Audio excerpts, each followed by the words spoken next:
झूला कोई छी के अपना छोड़ के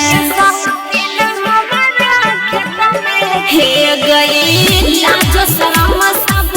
पी गेल घोर के एक झूला कोई छी के अपना छोड़ के दोसर कमैला कपर की खूबे अगरा बोई छी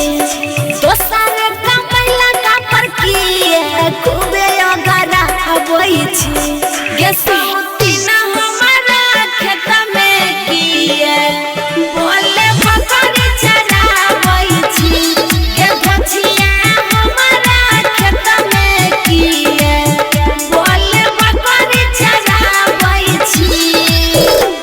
गे सोती ना हमारा खेत में किए बोले पकड़ चला बोई छी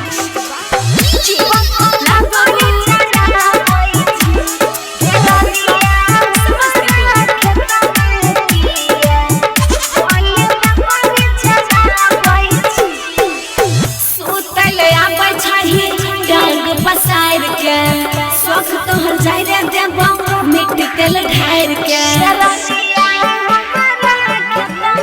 सुने ना सुतल आबै छही रंग पसार के शौक तोहर जाय रे देबो मिट्टी तेल ढार के राइटर आज पवन मस रोज मिले आबै छी